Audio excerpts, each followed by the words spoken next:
á leiðinni frá Fimmvörðuháls yfir Skógá og Hótellendi Fossvogs.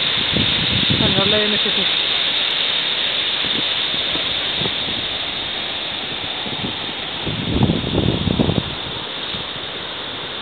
Ingimættur.